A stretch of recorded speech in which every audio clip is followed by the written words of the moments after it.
അങ്ങനെ ഒരു മാസത്തെ ലീവ് കഴിഞ്ഞു. ഇനി തിരികെ പോയേ പറ്റൂ. കടവും ബാധ്യതകളും ഒക്കെ കിടക്കുമ്പോൾ ഒരു ജോലി വളരെ വിലപ്പെട്ടതാണ്. മസ്കറ്റിലേക്കുള്ള യാത്ര 4ാമത്തെ യാത്രയാണിത്.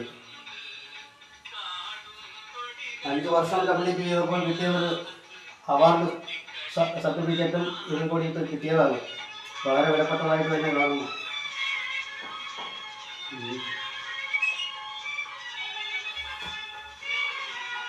പാസ്പോർട്ട് 3 എണ്ണം വേണ്ടല്ലോ, ഒരെണ്ണം മതി.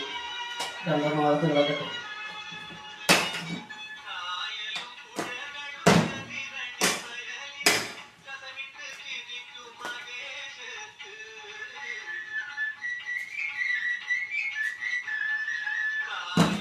എല്ലാം ഒരു ഓർമ്മക്കുറിപ്പുകൾ മാത്രം. ഒരു ഗൾഫുകാരനെ സംബന്ധിച്ചിടത്തോളം അത് മാത്രമേ പറയാനുള്ളൂ. കൂടും കുടുംബവും ഒക്കെ ഓർമ്മയിൽ മാത്രം.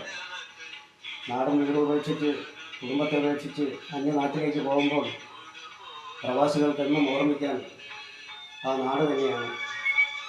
നമ്മുടെ തിരിച്ചുവരവ്, ആ നാട്ടിൽ വരുമ്പോഴുള്ളതായ ഒരു സുഖം, അതെല്ലാം വളരെ വിലപ്പെട്ടതാണ്. നമ്മുടെ നാട് തന്നെയാണ് എപ്പോഴും നമുക്ക് നല്ലത്. പക്ഷേ അന്യനാട്ടിലേക്ക് പോകാതിരുന്നാൽ ജീവിക്കാൻ പറ്റുമോ? പോയേ മതിയാകും. എന്തായിരുന്നാലും ഒരു മാസം കുടുംബക്കാരോടൊത്ത് ജീവിച്ചു.